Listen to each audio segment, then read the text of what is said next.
Hello, everyone. Welcome to our September development update. Hopefully, you have been enjoying your September and all of the sweet content that we've been showing. I know Stephen has been also sneak peeking some great stuff along the way as well. And we've been excited. We have a lot of stuff to talk about. So first and foremost, welcome to the stream. If you're new, we are going to be going over a lot of things. So I'll go into a little bit of detail about that. We'll do quick updates and then we'll get right into it. This is going to be a bit longer of a stream. So if you need something to drink, grab yourself a coffee during the intro and some water to get yourself started because it's going to be a long one. First and foremost, I am joined by the wonderful Stephen Sharif, who is our creative director. How are you doing, Stephen?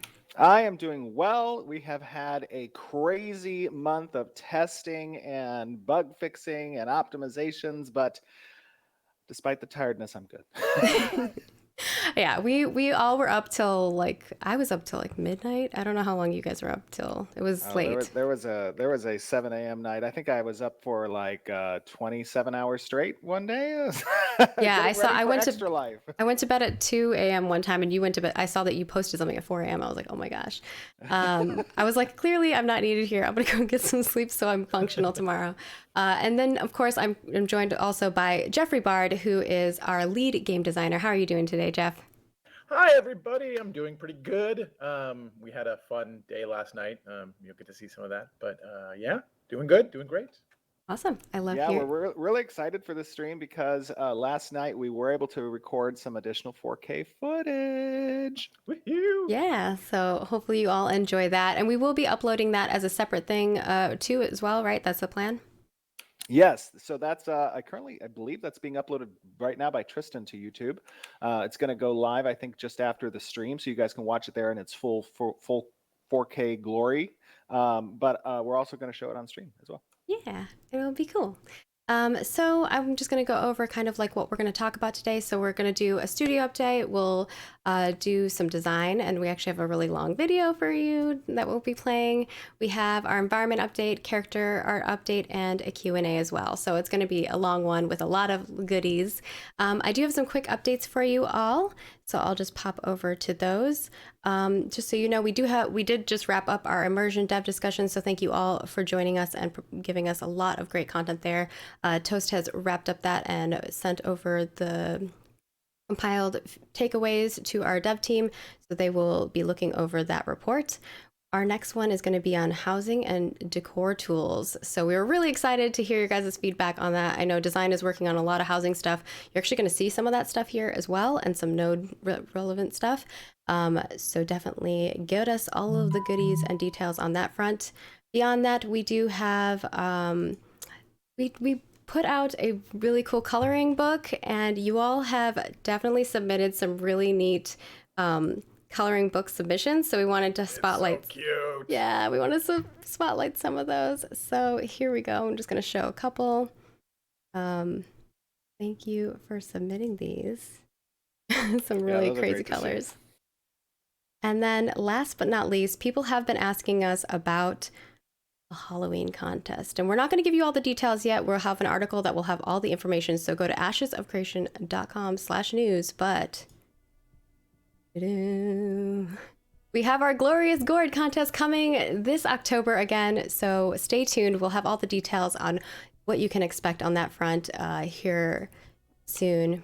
And to be clear, I think there's a specific prizes for the Glorious Gourd contest, isn't there? Do we have prizes? I think there's like some Alpha 1 keys that we might do. Okay. Yeah, so we'll have more details about that, so stay tuned and do let us know your thoughts on that front. Okay. So with that, we will just get right into it. So Stephen, walk us through the studio update and tell us all the things. Absolutely. So we have had a very successful previous round of hiring. We went in with 24 open positions. And I believe we are at 20 as of today that we have hired from the 24. So there's still 4 positions. You will see if you go to intrepidstudios.com that there is still a number of listed positions available. And that's because we really don't ever stop hiring per se as we're moving forward. We still need a lot of these positions, multiple people in some of these positions. Our next hiring round is probably going to be in January. That's when we really go with a number of additional positions and we kind of go into full on recruiting. And that's going to be coming January. The studio update from a move-in standpoint, we have delayed our new move back to the studio. We're still working from home with COVID stuff, but we've delayed that until the beginning of the year because just kind of 2 things really. One, we don't know how fall is going to impact the COVID numbers and whether or not the great state of California is going to determine that offices that are non-essential can no longer work in their offices. And I'd hate to put the studio through getting back into the office and then having to go back to home. So we're going to wait and see what happens in fall. And then additionally, we have some deployments that are coming at the end of this year, Alpha 1 being one of them. And I don't want to mix up that hard work that many of us are going to be going through during that period and also have to juggle a move back into the studio. So that's probably going to come beginning of next year. Things are going really good from a development standpoint. We have had a lot of work done over the past couple of months since, July, really when we started getting into some of that testing. We had some great tests this last weekend. We had about 440 some odd testers in on Saturday and Sunday, and we have been collecting a lot of data on performance optimizations, bug fixing. Really can't kind of express enough the hats off to our testers who have gone through this very, very buggy, preview of Alpha 1, which is great because we get to get all that stuff out of the way as we get closer to actually delivering Alpha 1. So major hats off to those testers, but things are going really good. Yeah. So thank you for following along with us, and we have been posting the job positions that have been available on our social. So if you follow us on all of our social channels and our LinkedIn, if you're interested in those positions or you know someone who would be good for them, definitely follow up with them and let them know because we'd love to have them join our Intrepid family. With that, I think we're ready to go into design stuff, right? Yeah. Yeah, so quick, I don't know if we want to go to the video right away or if you want to kind of preempt for some stuff first. I think let's just preempt maybe the video just a little bit, and then we'll just go into the video and we can chat afterwards. What do you think, Jeff? I think that sounds great. Okay. Yeah. So just to give you guys a little preamble to the video here, obviously, disclaimer necessary. This is the preview to Alpha 1, so technically still pre-alpha. Not a lot of polish, not a lot of optimizations. The UI is completely placeholder. However, in this video, what are we discussing, Jeff? Well, sometimes it takes a little while to get from one place to another, and it helps if you have a mount. So we're going to be talking a little bit about mounts, and specifically mounts that are not afraid of getting wet. Yes. So we will see you in a quick bit after you check that out. Hello, everyone. Welcome to another 4K video in the development update of Ashes of Creation. Just wanted to take a moment to kind of talk about the progress and development of the preview for the Alpha 1 that's coming at the end of this year. I am joined by our amazing lead game designer, Jeffrey Bard, our resident bard. Hi, everybody. Hope everybody's doing really well. We're excited to show you some cool things today. Yay! And then we also have Luperza, our community marketing lead, Margaret Crone. Hi. It's going to be a lot of fun. I'm really excited about turtles, so, I like your little staff. It's like a little tiny baby staff. I know. It matches your outfit, though. Dwarf stuff. It's like a dwarf staff, yeah. We also have Violet Light, our social marketing or social media manager. I'm so sorry. Social media manager, Danielle Violet Light. Hello, everybody. You were playing an elf today. An elf? I'm always an elf. Today, I was like, always. Oh, that's true. Always. That's true. I didn't think about that. And our senior community manager, Lieutenant Toast, or in this case, just Toast. Just No- toast. no I brought my tiny best toast today. made No today. tiny toast, no No mini toast. prefix, no I suffix. know. That's so sad. Simple, Sometimes it's really plain delicious, though. Toast. This is true. So guys out there, guys and gals, we have been testing a lot over the past, when was the last time we did that 4K video? It was like in July, I think, right? as Wasn't well. it Yeah. end of, middle of July or something, June, I don't know. But we have been testing a lot. We have made a lot of progress kind of getting things ready for testers. Just this last weekend, we had a little over 440 testers helping us on Saturday and Sunday, and actually today, Tuesday. We had a lot of people in, squashing bugs, finding bugs, performance testing, pretty much getting as much as possible ready and tested. And we're going to continue to keep testing and getting the Alpha 1 ready for all of you guys those of you who are participating in Alpha 1, for those of you to get in and help us find things to iterate upon and test all the great things for Alpha 1. We're pretty excited about that. Aren't we, Jeff?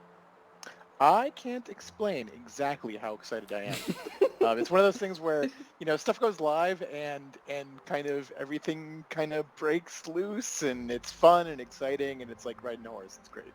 I think for Absolutely. me, it's been really exciting to actually get to play with groups because I hopped in and I played with a couple of different groups and we had a lot of fun. So Oh yeah. it's nice to hang out with our community. We have such awesome people and We super, really do. super nice.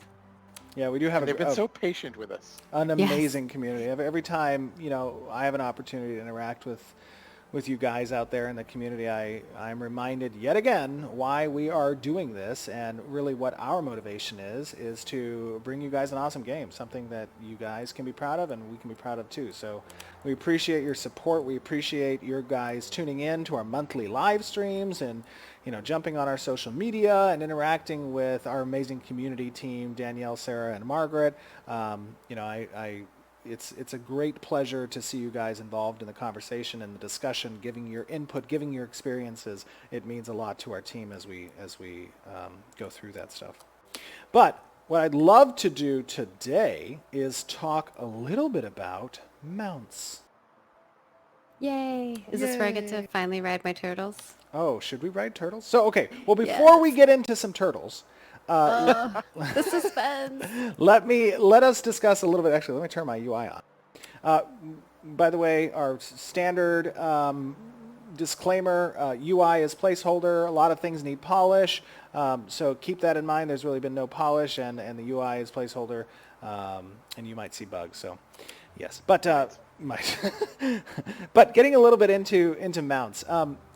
So just to kind of inform you guys who are unaware, we have a few types of mounts. We have flying mounts that are kind of restricted to royalty status individuals. Those are mayors and kings and queens of castles and legendary rare drops from legendary bosses. Those are the mounts that are capable of flying.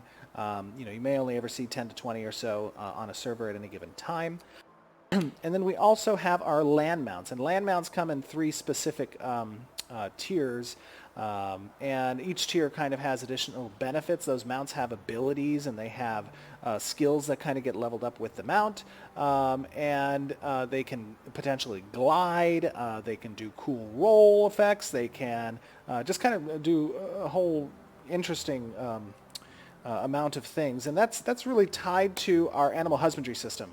So players will have an opportunity to kind of breed specific types of mounts and stats and skills and all that kind of stuff. You have a really unique twist on what's available out there. But additionally, outside of the land mounts and the flying mounts, we also have water mounts. And I love water mounts. Don't you guys love water mounts? I really do. They're a lot It's of fun. really, yeah, if they're done right. Absolutely. And I think we're doing them right. I think we are too. Yeah, because sometimes there could be weird mechanics for them that makes it hard to swim. But I like ours. Absolutely. So why don't we do a little demonstration of some tide snappers?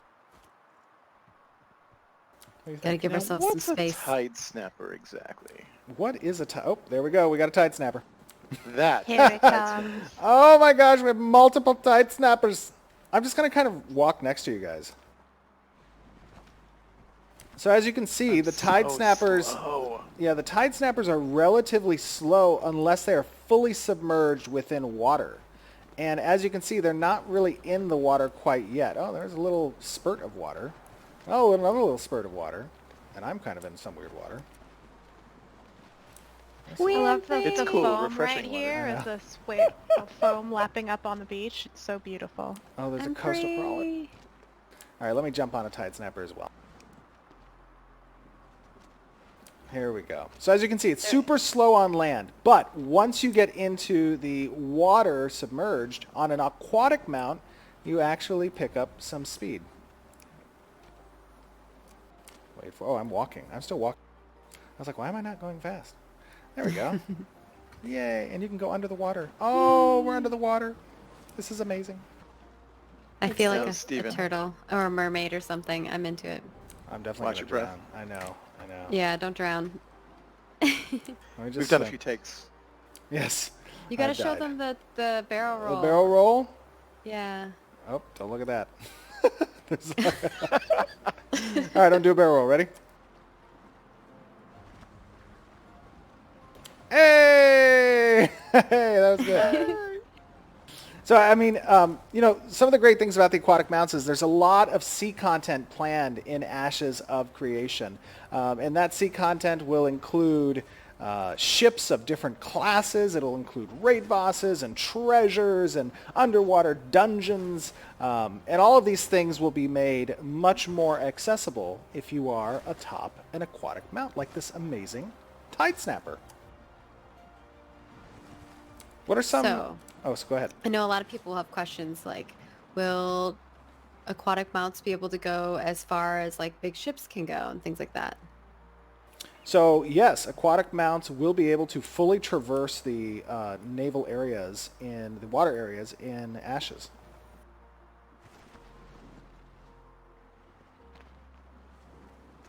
So an intrepid explorer could choose to traverse on his Tide Snapper alone. Correct. As a matter of fact, there are going to be cool and fun things that you can do out solo in the waters as a adventurer atop an aquatic mount. I feel like on land, the tide snapper should like dig a hole and then bury an egg. Oh, that'd be kind of cool. Now, this guy doesn't really like water as much. No. As a matter of Scared. fact, But he's a turtle. he is a turtle, but he's actually a tortoise, a land Yeah, tortoise. turtles versus tortoises. Yeah, he's a galactic tortoise. So he likes space, honestly, as you can see inside of his shell. There is some spatial areas, and as you kind of move him around, that space changes a little bit. It's kind of cool. But if you get him close to water, he really doesn't like that, so he kind of escapes into his shell. And you're like, where are you, friend? He's like, all right, I guess it's safe. That's got to be one of my favorites. It's so cute. Danny and I said the same thing. Jinx! Yeah, I like him. Oh, I like the Swiftclaw, too. Yeah, we've really got to give props to our animators because all of our mounts are so full of character. Oh, absolutely. And to demonstrate kind of the difference, so you see, as a land mount, he's relatively fast on land. But if you take him into the water, he slows down. And he's like, but I must swim. I don't want to swim. He slows down, but he still looks cool. Yeah, he does look cool. As a matter of fact, if you take him underwater. There we go. Ooh, glowing. Ooh. So many. He sounds like he can't breathe though. No, he has the poor asthma. raptor back there. He's Violet's struggling. like, aww. Violet's Let's see. so Look at the raptor. Aw, but look at it swimming. It's so cute. It does look pretty awesome. Oh, Uh-oh. let me jump About on a to raptor run out too. of breath. What are some of the games you guys have played that have had awesome mounts and aquatic mounts? For me, not so much the mounts, but when I'm playing WoW and I'm playing my druid, I really love my seal form. Just being able to run at full speed, jump in that water, and also move at full speed is just great. Yeah. It's a good Yeah. feeling. It's just cool to change form yourself too. It's really neat. Without stopping, like that's my favorite part of it. Yeah, like it automatically does it. It's neat. What about you guys? For me, it's less of mounts and stuff, but I don't know if you guys have played Sea of Thieves, but I really like their like water combat and the way that their ships work and stuff like that. The ocean Yeah, I definitely think- feels like a terrifying place in that game. The sense of danger that comes along with that. Yeah, I think they've done a great job sort of modeling that like real authentic ocean experience. Yeah, my experience in MMOs with underwater combat and things of that sort have not been the greatest. Agreed. Underwater Yeah. combat is never great. It feels like. I think there's a couple games that have done it okay, but I still think it's one of those things you've got to really pay attention to and nail and spend a lot of time with, because otherwise, if you just phone it in, it just feels bad, man. Yeah, I agree. There's been a lot of, in my opinion, attempts at water combat and or water content that hasn't felt very good traditionally in MMORPGs. But I will give credit where credit is due. ArcAge, I felt, did have a really fun naval content, both from a raid boss perspective as well as the interaction of those ships. Yeah, those ships are a lot of fun. Yeah, the ships were a lot of fun for sure. Let me see. I think I have another. Oh, I wonder what the bear looks like in the water. The brew bear. I was where thinking are you, he has Steven? seawater in his barrels. I'm on one of these little islands over here. Like I think we're all together, but we're not with you. Yeah, we're all Oh together yeah, without where you. did Steven What go? happened? Where did you go? I was dancing around thinking. Oh, you I were think I see recording him me. over here. You guys, over this way. I just caught a fish. I'm guessing it's going to be a red snapper. We'll see.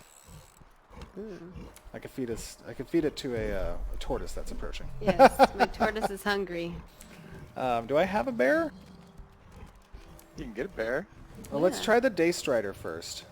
So this is a mule. Mules have some cargo capacity. First of all, the mule is very excited. The Day Strider is very... Oh, look at its eyelashes. Oh my gosh. Yeah. Holy smokes. Hey girl, gotta what keep kind all of those- mascara are you using? Yeah, but she's all super natural. excited to get in the water. Yay. Oh my gosh, I just see now what you're saying, like at a certain angle. Those eyelashes are massive. Yeah, those eyelashes are huge. Let's see Gotta what she keep all the looks like. bugs out, you know?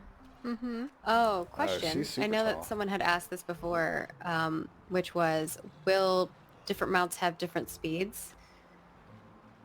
Yes. Like, because this is like a pack mule, will it have a different speed and be slower? So mounts traditionally will have stat groups and or speeds associated with their first baseline stat and then augmented based on their rarity from a drop status or from the profession of animal husbandry that players have available to them.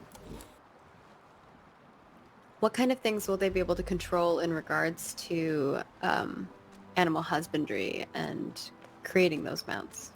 So outside of the visual differences that are going to be available, they will also have impact on the health, the types of skills, the speed that's available, the damage mitigation.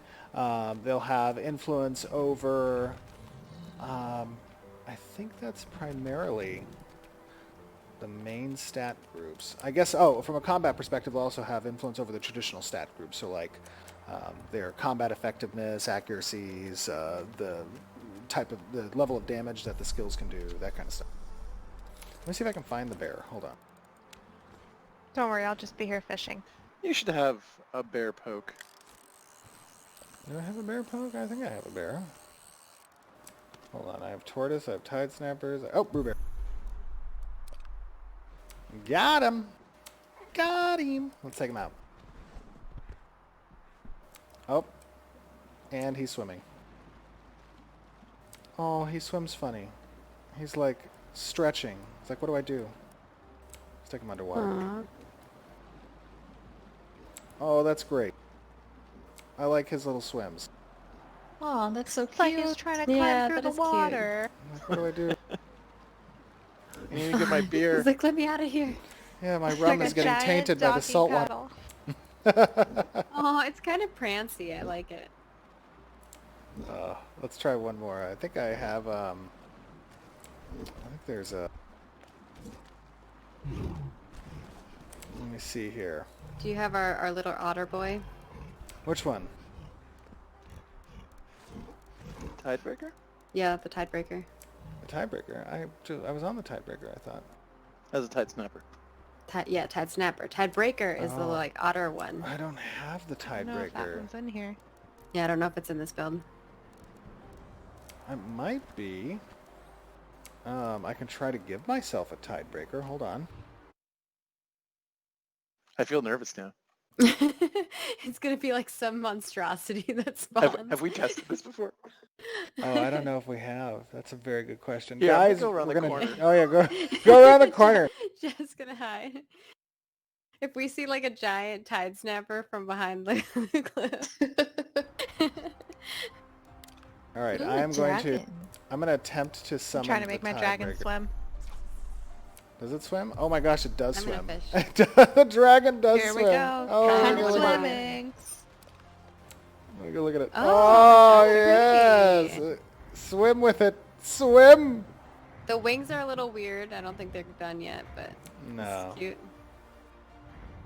Yeah, that's pretty Our cool. animation team's probably like, oh my gosh, they're showing I us know. what we don't I want know. anyone to see. But in regards to mounts and flying mounts, are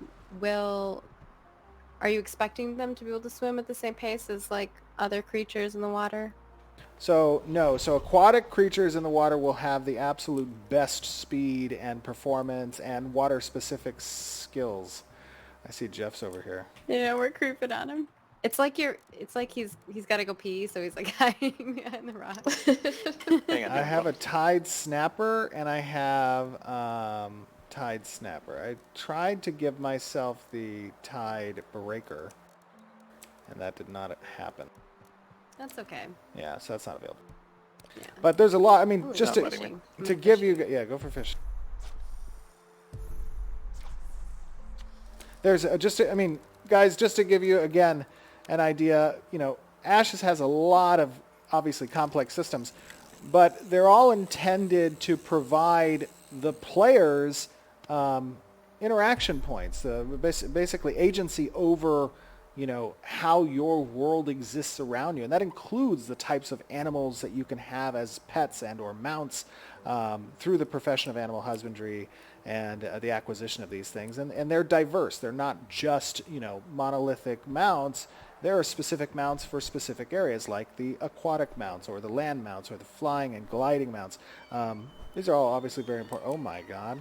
Did you just dive into the water with a griffin? I think she did. I did. Oh Hey my Toast, God. have you seen any like other questions about mounts specifically that you think maybe Steven could answer or Oh, Jeff yeah. I'll have to think about that one. I Okay. think the one that you asked earlier about the different speeds was a big one. Yeah, I've definitely seen that asked a few times. Let me And then see. of course, people want more details on the abilities and how they can modify them through animal husbandry. Yeah, But I don't know absolutely. if we're ready to go into all the details on that. Yeah, there's a lot of stuff that needs to be kind of developed on that side before we can give like super great answers on that. And tested, absolutely. Ooh, what about mounts that can have multiple people on them?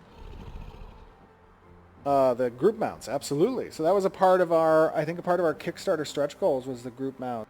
And the cool thing about the group mounts is they're going to have specific functionality that relates to multiple people, obviously. And they're also going to provide some pretty cool benefits, I think, that will make them stand out from traditional single-player mounts and kind of functions that the writers have available to them while they're writing based off of certain skills.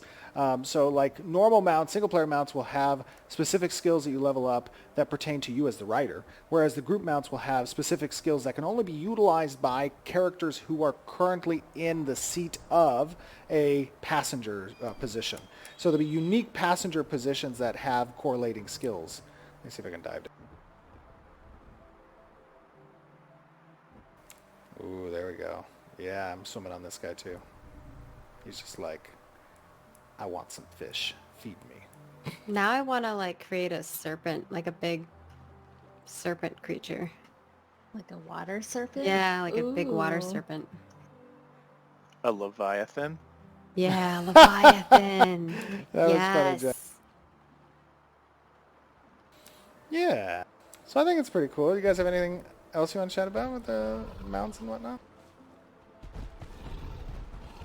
I guess we do get a lot of questions in regards to like cosmetics and how people can apply those to different mounts and like which ones apply to which.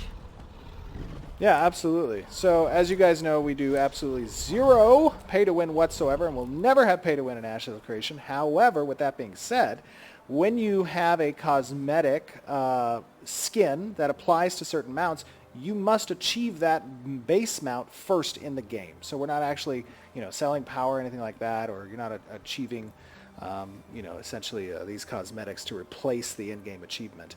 Now, the cosmetics themselves will be applied to specific types of mounts. Remember, there's 3 tiers of land mounts, there's aquatic mounts, and cosmetics will apply based off of those tiers. So if it's a flying base kind of cosmetic that's capable of being on a gliding mount, you can apply that flying skin to that tier 2 mount. If it's kind of a horse related one here, let me see if I have another horse one. Oh, here we go. So we have this horse. This could be applied to tier 1 mounts, which you can get pretty early on in the game. Now, let me see if I have I think I have a Midnight Mare. Do I? I hope so. I do. There we go. Ooh, pretty. Yeah. Oh, Toast has one too. I do. LaPerza, where's yours? I didn't buy one. Unbelievable. Not I buying know. every mount in the shop, rookie. Well, what more do I need other than my turtle? You need every mount. Come on. Be a true collector. But yeah, so we just wanted to jump in, guys, give you another little development update, showcase some of the aquatic mounts and the mounts in general, and let you know that we are hard at work in continuing development towards Alpha 1, and we're excited to get you guys in. So, with that being said, we will see you back on the stream, and hope you guys are having an awesome end of your September. Oh, we're in fall, by the way. It's We're in the fall. end of September already. I know. Yeah. It's nuts. All right, guys. Have an awesome day. We'll see you soon. Bye, everybody. Bye now. Like in like 2 seconds. Yeah, bye and hello.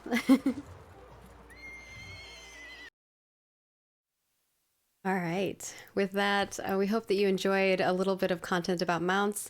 I know we preempted that it was going to be about mounts, so hopefully people were prepared for that.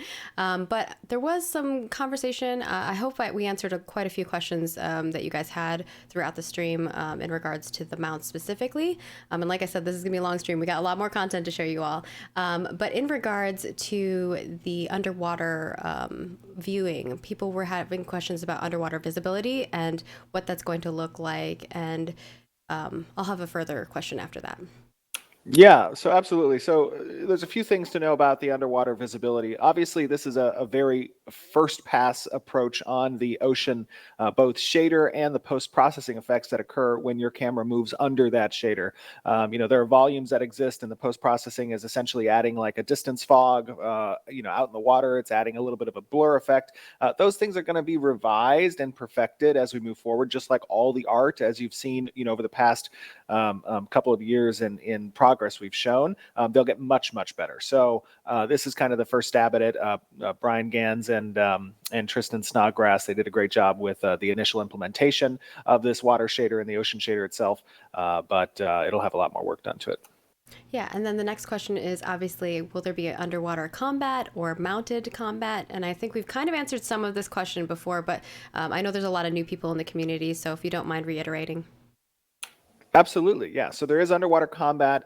There is naval combat with regards to ships. This is obviously a very important part of the ocean content that's out there. There's raid bosses, there's dungeons, there's caravans. Exactly. Trade ships, essentially, as you move goods throughout the world. All of this stuff is going to have not just a player versus environment type combat setting, but also player versus player. So it's important that it feels good and fluid. Obviously, a lot of MMOs have tried to get combat right in underwater environments. And as many of us as MMO players know, not a lot have hit the mark. So it's a tall order, one that we're going to be spending a lot of time on trying to get right, to feel good. But it's being done early on in development, and hopefully we come up with something that's going to feel pretty good. And just to reiterate, I know a lot of people in chat were saying they really enjoyed Guild Wars 2 and ArcAge. I saw some EverQuest folks in there as well. I know Jeff and I have worked on the EverQuest franchise before.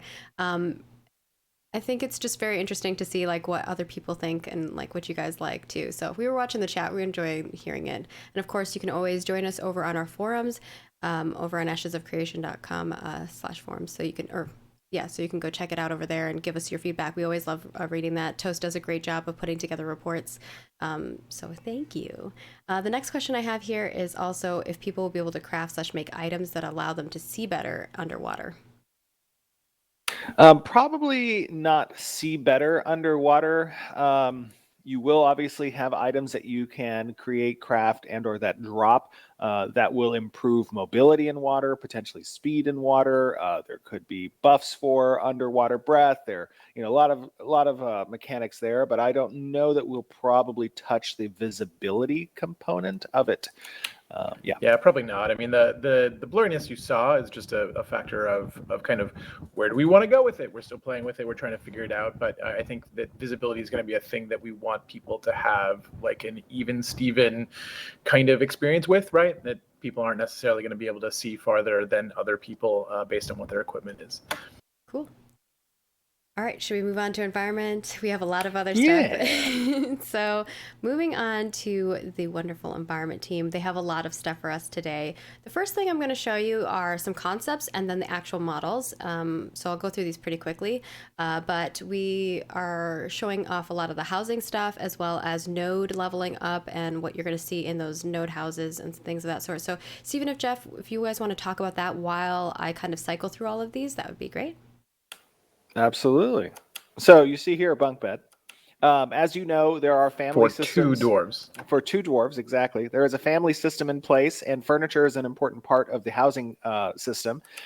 Furnitures will offer certain in-game benefits, such as this bed will have a rested experience benefit. However, cool, fun little thing there with that bunk bed is if you have another family member in the bunk bed with you while you sleep together, you get a boosted benefit from the buff. So What? I didn't know this. I know. And the same thing's true for the king size bed. If you are married in game and your spouse is sleeping with you in that bed, you get a different type of benefit. Right? Steven, Just oh my like turning God. all red. What? I'm just saying that there's a different type of animal husbandry going on there. So Oh no, why? oh my God. What's our ESRB rating? I think T for teen, so right is what we're going for. Just cuddling. Just cuddling. As long as we don't display the, like the Sims vibes, like you can see it, I think we're okay. Yeah. Those pillows look really comfy though, to be honest. Yeah. Oh my goodness. Dwarves make the best pillows. We got a bookshelf here. And then this is Yep.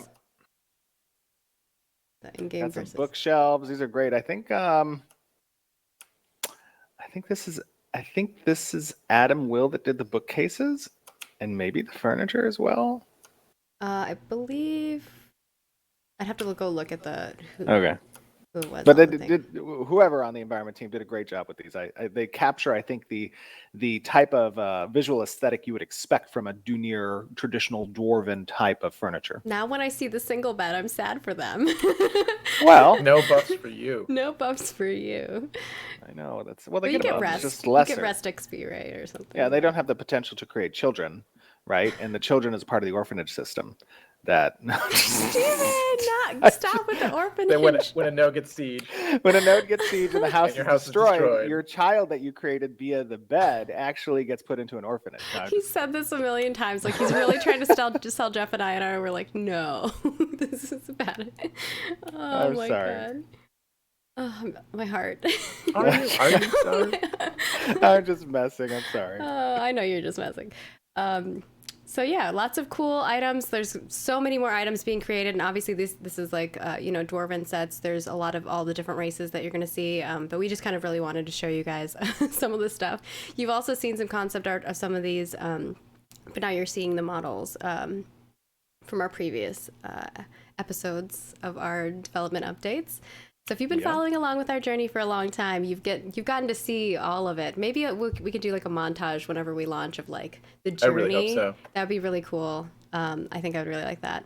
Absolutely. Next up, some amazing concept art. that is just Oh, yeah. chef's kiss.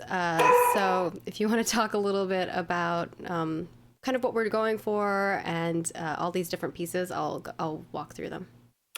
Yeah. So as you guys saw in the video, obviously we're in a little bit of a tropical environment, but part of the Alpha 1 presentation at the end of this year is going to largely be in a tropical bay type area of the map. So, these concept images that I believe these were done by Ryan Richmond, they provide the environment artists kind of sample biomes that they can target both the creation of foliage and these trees, the layout of different bayous that might exist or inlets. That really kind of create I think, a compelling atmosphere for this kind of tropical shore beach environment, and it's a lot of fun. I think really just to explore. But here you get to see kind of the early concepts, and then as we move into Alpha 1, you'll start to see the representation in the actual game world. Yeah, it's kind of funny that first screenshot of Oh, yeah, I can go the back. first concept Yeah, I piece. can go back. I thought that was an in-game shot. That's kind of It what looks the like world that is really in-game if you- looking at like right now. Yeah. You could Yeah. have fooled me based on what we're seeing in the game. So so kudos to everybody. Like it's coming together really nicely. Our designers are hard at work trying to populate this area. It's going to be Absolutely. a lot of fun, I think. And one of the things really, like, you're seeing these types of rock formations present in another game that I played where you had ships and ship content. It was really cool. A certain part of the map had this kind of rock formation that was similar here, and I thought that presented a really fun environment for PvP with these ships, essentially. And that's one of the components of this environment that's going to be incorporated, having those types of rock formations. It's also a high fantasy type of look too. A lot of cool vertical space that we can use as designers to kind of change things up and make things feel really cool and different. When you're a ship and you're coming into port, right, you got to kind of watch out what's on top of those rocks and make sure that you're safe and that nobody's going to drop in on you. So it's pretty cool. That's really awesome. So mad props to our environment team who has been just pumping out some amazing content, whether that be like the little tiny pieces that you're seeing in the houses and in the structures and in the buildings themselves, and then obviously getting the feel and concept down of these spaces and then being able to create those spaces that you're going to be experiencing. It's been very, very cool to see that come to fruition. So as we showcase more of it, you guys actually saw parts of this area too in that video if you go back to the mounts video, so definitely go look at it and you'll maybe scout out where it is in the space there. I'm going to move on to our character stuff because we still have a lot more content to go through and we have some Q&A as well. So on to the character. Now, Steven did do a little sneak peeky of our beautiful Ram Strider here, but this is such a beautiful piece. Jinsey is one of our artists, and she does that all. She does it from like not even concept, but like just creating it out of her crazy mind, which I love, her beautiful crazy mind, and then all the way to like animating the piece and getting it in game in that regard. So it is just amazing to see it. So I don't know if you want to talk a little about this little bad boy, but I'll show off the different angles of it. The Ram Strider is, again, like a tamed mount, effectively. These guys are things that you're going to find in the wild, also raised by people who raise such animals, and they're going to be a fun, cool-looking mount for folks. Yeah, whenever I see that guy. Steven. That's what I think of him whenever I see him. That's what you were doing. I was wondering what you were doing on your phone. I was like, That's a big mount. I love it. Oh, he is thick though. But no, Jinsey does it. Jinsey does a great job, obviously, with these mounts, and this is just kind of another example of really the vast array of possibilities that come with the mount systems. I mean, mounts are such a cherished and beloved aspect of MMORPGs, at least everyone I've ever played, and it's really cool to have a very in-depth system, I think, to facilitate really complex and unique aspects to what players can acquire, to what they can collect, and that's that's obviously a huge portion of what many of us as players drive for in Ashes or in MMOs. And we also just want to make sure that, this feels like a fantasy world. This doesn't feel like Earth. That there's some things that are familiar, but then there's other things that just are out of this world. And that's kind of where we get to play a lot in fantasy worlds. And we want to make sure that we don't kind of fall into these sort of staid kind of traditional expectations. We want to be able to change it up every once in a while. And this is one of those places. Yeah. If you just had like a full body like pillow plush of this creature that just was like in your bed with you, that would be just I don't know about the horns. Would you get a though. buff? Yeah, I don't know. No, I was talking about in real life, Jeff. I don't know if you get But I do think that this is amazing. And obviously, we have a lot of mounts that we've been showing off, and we'll have many more that are attainable in game too. So don't worry about that. So with that, we also have saddles that we have created, and these are other pieces that you can put on your mounts. So I don't know if you want to kind of talk a little bit about that. Obviously, this is one of the pieces that some of you have probably seen before, but there's going to be many other saddles and barding that you're going to see coming in as well. Yeah, mount equipment is obviously very important, as is battle gear for pets. These are gear chases for your pets, and your pets are an extension of you, really. So, being able to kit them out with good gear is something that players strive to attain. And this is an example of kind of how those gears are partitioned on the mount itself. This is obviously a saddle that, in my opinion, looks very good, and I would love to have that on my horse. It's Bayloon style, right? So there are questions in regards to saddles, I think so. And if saddles will provide any extra benefit to people. Obviously, this is a cosmetic one, so this would not give you a benefit. It would just be a cosmetic you would put over the saddle that you currently have. Right. So you would have to attain the saddle item itself, and then you can apply the cosmetic to that item. So again, we don't actually provide power through the cosmetic power, right? Exactly.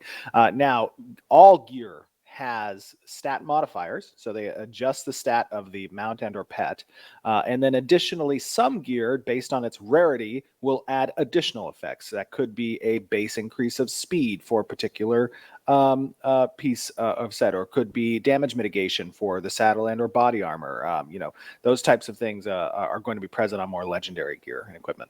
It's funny. People are like, look at my horse. My horse is amazing. Cool. Yeah. I think that answers that. I don't know if there was any other one that I saw in chat. But moving on from there, we're going to move into some armor pieces. And I know, Jeff, you kind of want to talk a little bit about armor on males versus females as well. As you saw in the mount video, you could see that Violet Light and Jeffrey were both wearing the same armor, but there was like a little bit of differences between their armor as well. So I just wanted to point out, like, if you take a look at that video again, Violet Light and myself are wearing exactly the same armor set, right? Same stats, same everything, but it drops for her, it looks one way, it drops for me, it looks another way. And a big part of that is a small part of that is gender, but then the other part of it is race. So because I was a Vayloon in that playthrough, my armor was in the Vayloon style. And when she picked it up, it was in the elven style because she was an elf. So that kind of gives you an example of sort of the breadth of looks that we're going for, and how we kind of try to capture like who you are as a character, and kind of allow you to kind of build your look that way. So right. And a lot of games have kind of taken that direction. As a matter of fact, the inspiration for that particular approach came from my experiences with Lineage 2. I really enjoyed how they kind of had subtle differences between different races and genders wearing the same thematic set. And you would see obviously a crossover with the theme, whether that be, the materials and or textures and the color palettes, like that would maintain across races and genders. But there would be essentially a different representation of that armor. So that's a similar approach that we're taking with regards to the armor sets in Ashes of Creation. It's that you're going to have one set that can be traded, can be sold, can be crafted, and then as that set is equipped by different races and or genders, it's going to have subtle differences between them. It's always exciting for me when I hear you talk about games that I've worked on too, and I'm like, oh, Lineage 2. It's exciting anyway, no matter who's talking about it. But it's, to me, whenever Steven does, I'm like, aw. So this is the Dwarven set that we have, and it's very cool looking. I think Steven also might have leaked this to some folks on the Discord as well. I'm not sure if it was everybody, but I'm sorry. no, it's okay. I have bruises from last week. No, stop it. There are places you can't see. Another though. thing that was leaked. So we have the Empyrean cloth armor that you can see here, the back and the front. So I'll kind of go through that again. Yeah, and this kind of gives you also an understanding of some capes. I know that some people saw a little bit of a representation of capes in Apocalypse, but here you can see kind of the diversity that we're going to have among the capes. You're going to have one shoulder capes, you're going to have full body capes, you're going to have cloaks and whatnot, and these are all kind of encompassing the back slot item. You can also choose, even if you have it equipped, because they will have stats, you can choose not to have them visible if you wish to have a different back slot kind of presented, whether that be a shield or a weapon. That's going to be something left to the players. All right, and then moving into like this is the female one, I believe. You can kind of see it, the textures. Yeah. And then I will show you all the male version here. And they're in a T pose because that's like. Oh, we need to tighten up that waist a little bit. That's a big costume. I haven't had an opportunity to review these, but these look good. I love them. Yeah, they're all work in progress, and they did send everything to me as work in progress. So keep in mind, Nice. This is a development update stream. This is all work in progress. None of this is final. As we've said a couple times already throughout the stream, even when we were in the mount video as well. And then with that, here's another render.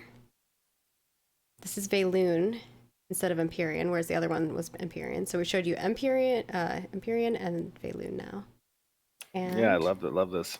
yeah, I love the like gold like panel plating. It's very interesting. And then we've got some Kalar faces. This is the male work in progress faces that are being worked on. Obviously these are work in progress. But you've seen, I think there's been a lot of commentary about like our models, and I know that they're working through all the models and kind of giving them all updates. I don't know if you want to talk a little bit about that, Stephen. Yeah, absolutely. I mean, it's as you're creating the game, the size of Ashes of Creation, an MMORPG in and of itself is one of the largest projects you can do in gaming. But Ashes of Creation, I think, takes it to the next level because we have a lot of ambition in our systems and features that we want to provide the players. So, here you're seeing as we continue development, these base models for the different races will continue to get refined further. And as we eventually get to the character creator stage, where you're going to see a lot of customization and flexibility in the deformations that are available, both from a character facial perspective as well as the overall body perspective, our goal is to aim for the stars in what is possible on the character creator front. And that requires a lot of custom work on essentially setting the parameters of the extreme sides of the spectrum on where players can deform targets on their character that they're utilizing through the character creator. So this is just continual work moving forward on these base body models to facilitate the goals we have with the character creator itself. And this one is specifically Kalar if folks are interested in the race. And with that is... I see that somebody said that I like the bald Asmongold look. Yeah. People are like, we like the bald. Everyone in chat, I saw that quite a few times. Is Asmongold that bald? I don't think so. I haven't seen his stream in a while, but... You guys are funny. With that, I think we're going to swap into our Q&A segment. I tried to get through all of the content really quickly because I know that we had a long video in there. So hopefully you guys enjoy the development update as far as that goes. We're going to grab some of our questions from the forums. So first and foremost, it's going to be our one from Unknown1 on the forums, which asked, what prevents someone from having their friends or guild members kill them to reduce their corruption and give them back their gear/items after death? Nothing would prevent that. If they are capable of successfully hiding away from the bounty hunters that can locate them on a map, and they are capable of being killed, then yes, that is a way potentially that you could manage to remove corruption. However, there's significant risk with that, obviously, and there's significant downfalls with the death penalties that get applied to a corrupt character. So they're not subverting the penalty per se. They are mitigating the risk on the drop of particular gear. But essentially, the bounty hunter system, because the bounty hunters have the ability to locate corrupt players on the map, that severely kind of impacts the ability for people to move to a safe area with their friends and attempt to avoid the loss of gear. But again, they're still going to suffer those death penalties, and they're still going to have the risk of bounty hunters and even other players locating them and killing them. All right, cool. Our next question here is from Sheko, and also, I guess it's two people who had this question, and CFSU, sorry if I pronounce your names wrong, which asked, have you decided whether the world of Vera will be plane or sphere, able to be circumnavigated? Which I think we've had this. I feel like we've had this question maybe before. Yeah, we have. But The maybe answer worded is It's a good question. yeah, there will not be world wrapping in Ashes of Creation. Yep. All right. And then with that, our next question is, will swimming have limiters like stamina to prevent people from swimming all over the place? And this is from Mr. Tea Time. There will Like not be for deep water swimming, probably is what you're talking about. well, there's breath, right? But I think he's maybe referring to like the ability just to swim out in the open water on the surface. And there's not a limitation from a stamina perspective. There is, however, on breath, obviously. Cool. Oh, and I guess that question has been answered. The navigation one was answered in PI, but not publicly. Got it. I'm used to hearing the answer, I guess. Our next question is from Bricktop, who wants to know, will there be a hard cap on the number of players that an AoE spell can hit in PvP? Or is it just kind of like in the conal space or in the circular space, depending on the ability? So we have not come to a conclusion on that yet. We're leaning towards no, but that is going to require additional testing. I know other games that have done that, and this kind of damage AoE mitigation or diminishing returns. And while I believe diminishing returns are appropriate from a CC perspective, I don't believe limiting the number of contacts made for AoE skills is something that feels good as a player. Yeah, it also kind of changes the way that large scale PvP ends up playing out. Where the AoE becomes kind of limited and doesn't serve as the counterplay against certain types of strategies that it should. So that's kind of, we're still talking about it. There's still decisions to be made there, but that's a big part of it. Yeah.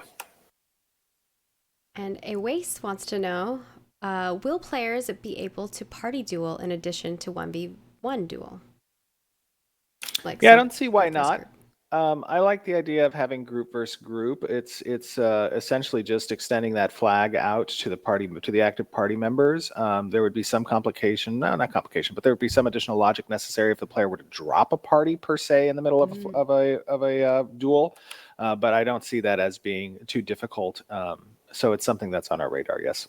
Interesting. Yeah, that is a thing that somebody might try to scam, so you'd have to find a way around it, but that's cool. I think it'd be fun to put down a flag and you just battle it out.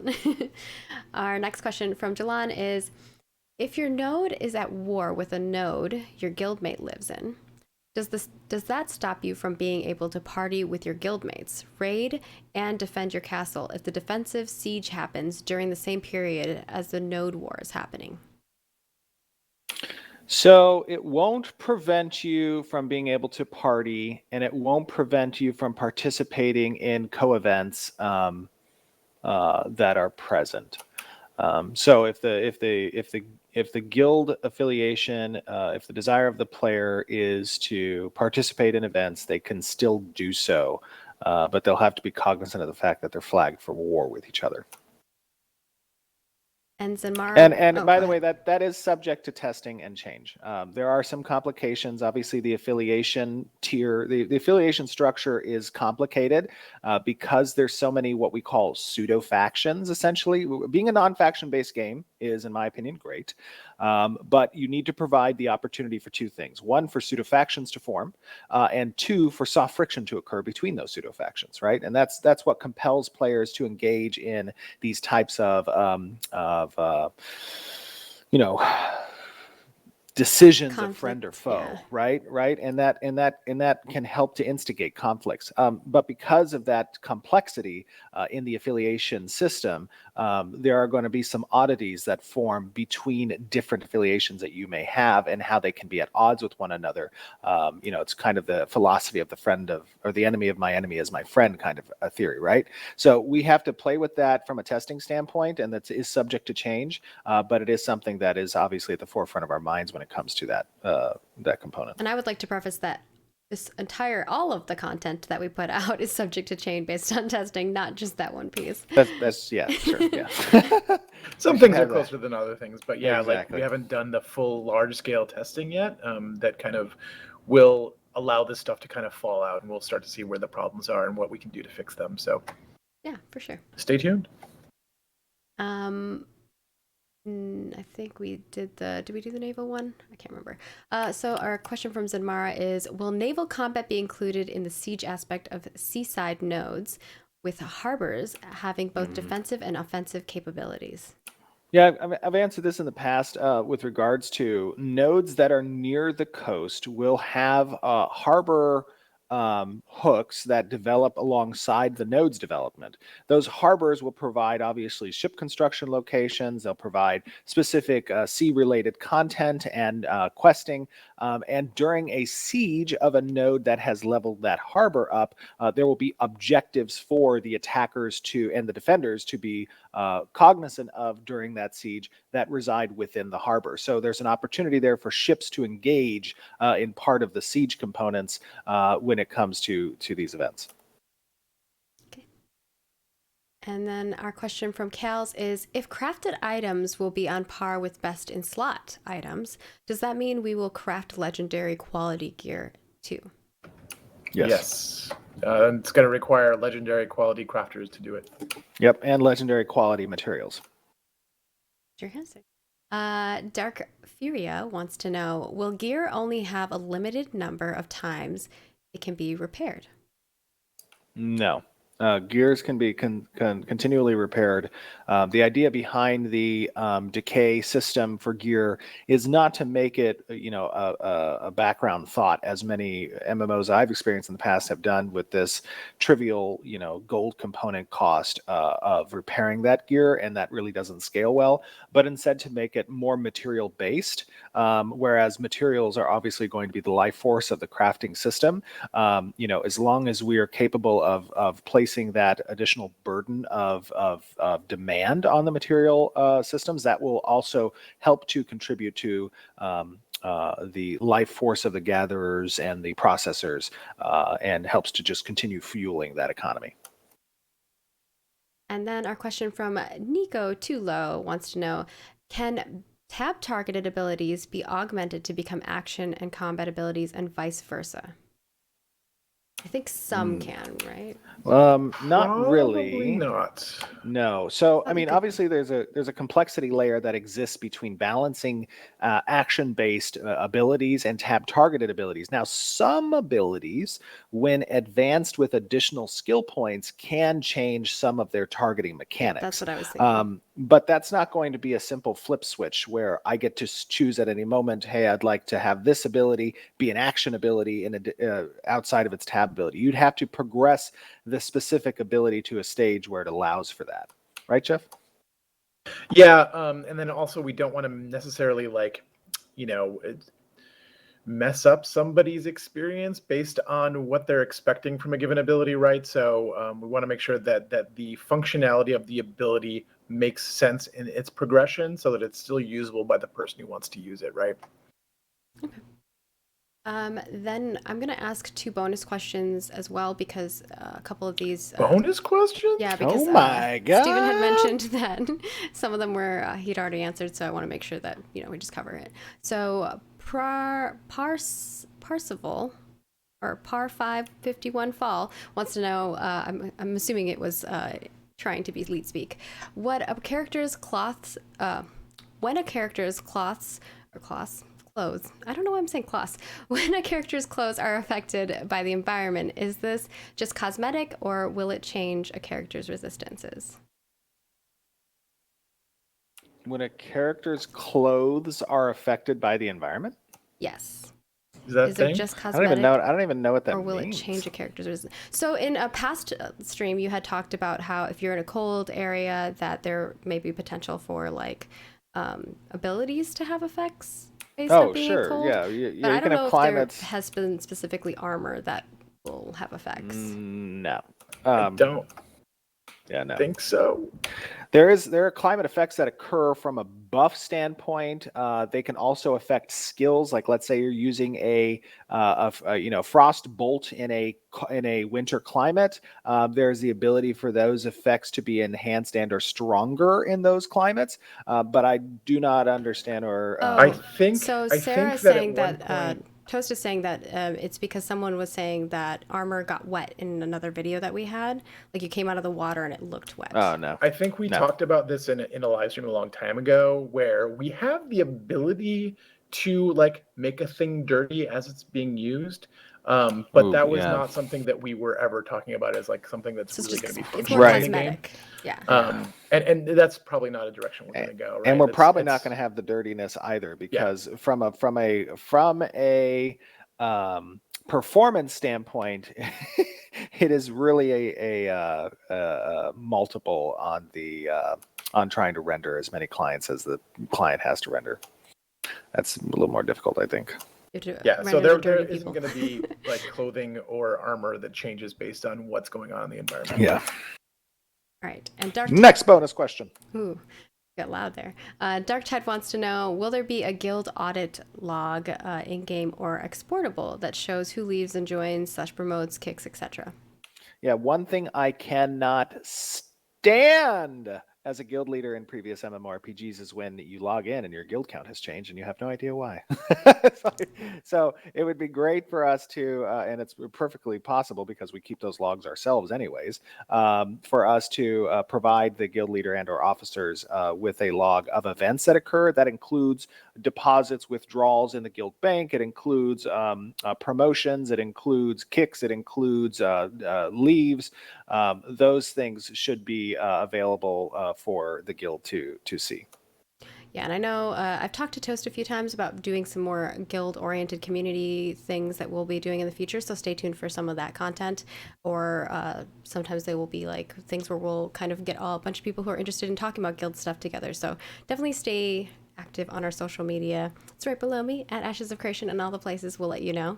I'll do one more question, which is from Nostra, which is, how might high-level players be able to help or interact with their low-level friends through the mentorship program? Yeah, so the mentorship program kind of provides individual quests that can be initiated by the mentor based off of what node that they are a part of. So these are like requests that are determined by either certain buildings and or organizations or the mayor, and there are specific ones that are available for mentors to provide mentees. And they can also participate in some of those quest lines as well, whether that be leading your mentee through a dungeon, or providing a location for them to arrive with you at, or escort quests for the NPC caravans, or these types of things when done together with your mentor will provide benefits both for the mentor and the mentee as well. So you're incentivized to participate with new players. Obviously, one of the biggest problems that MMORPGs have is the new player acquisition. MMOs do great with retention, but they tend to fall short on the new player acquisition standpoint.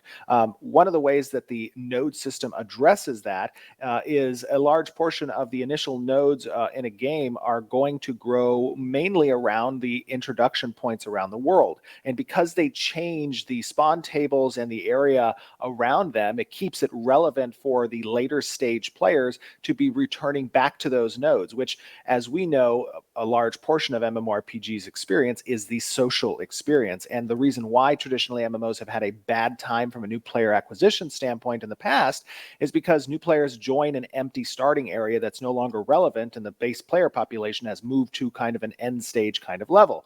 So you don't really see anybody in your initial parts of leveling, and that can kind of be a little bit of a downer and kind of be a problem for the whole social aspect. So because the nodes drive people back to these areas and those areas stay relevant through the changing spawn tables, there are opportunities there for new players to be introduced to a social environment.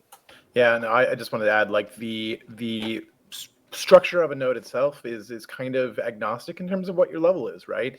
So if the mayor builds a building and all the citizens need to help build that building, you as a low-level player can contribute just as much as somebody who's a higher level. So there's always going to be opportunities for new players to engage with these nodes, which is great, right? It's going to make it feel like a living world, a world that is constantly changing, is constantly moving, that there's always something for you to do beyond just your dailies. Yeah. Well, with that, I think we have completed our live stream for September. It has been a journey for us. We appreciate everybody who has, followed along with us as we've, giving you guys updates every month. We've been putting out a lot of content in between as well. If you follow us on our social channels, I think they're over here. Yep. At Ashes of Creation in all the places. We have a lot of dev discussions that are going out. Reminder that we do have a dev discussion coming up. So definitely join us with that. We also have our Glorious Gourd contest, which will be giving away some Alpha 1 keys as well as some other goodies. There might be a graphics card for the top winner. What? Holy smokes. So, yeah. Since Steven already spoiled some stuff, I might as well spoil a little bit more at the end. So for bonus for people who stuck around, But yeah, we'll definitely have some cool stuff. So stay tuned. And, we love you all. We appreciate everybody who's helping us test. We're going to be opening up testing for more people as we progress. Yes. But please be patient with us. Obviously, we're working really hard, but there are things that, along the journey, we have to kind of assess whether it's important for us to add more people and when it's good for us. And really that heavily relies on engineering and design and people to really give us the hey, it's now time to test these things. And during these testing phases, you're going to see a lot of bugs. You're going to see a lot of, performance things that we need to adjust. Right now we're in pre-alpha. We're early. So please stay tuned with us. Yeah, and just to chime in there a little bit, I know I have to give my obligatory disclaimer here, is we are building something that is massive. And, our team is phenomenal. We have some very dedicated, talented MMORPG veterans, and we are all dedicated to making the best quality product possible that answers the call of what many of us as MMORPG players have asked for over many years. We're not aiming to be the WoW killer. We're just aiming to fulfill kind of the promises we've made, as well as the ideas and philosophies that resonate with you guys as gamers. So that process takes time. There's going to be unknowns, things, that come up that we have to address because our end goal is to take the time necessary to deliver the product that we promised and that you guys want to have. So bear with us during this process. It is a lot of work. And we're happy to do that work because we want to see a smile on your guys' faces. We want to play too. And we want to play too, exactly. But we so much appreciate your guys' support and tuning into our, to our live streams. Go follow us on social media. We have a great community team that does an awesome job in having some fun interactions with you guys out there. And we'll do some events in the future. And if you're not registered for the website, go register, participate in the forums, chat with us. We love to hear your feedback. We love to hear your experiences. It's all really important to us. Yep. please definitely send that our way. We do have the cosmetic swapping over soon, so stay tuned for the next set. We also have a creative director's letter that will be coming out soon as well. I know Steven's working on that. We've had a lot of stuff that has been going on our side, so we're trying to get prepared for all of the things. And yeah, stay tuned with us. We have a lot more stuff to show you all along our journey, and we'll see you next month for some more content. We'll also be uploading that other video as a 4K video. I believe it's just taking time for us to render it out and upload it. So once it's up, we'll release that as well as this live stream as well. So thank you guys and gals and pals and everybody for joining us, and we'll see you next month for another development update. Love you all. Have an awesome week. Bye, everyone. Bye. Thanks for watching.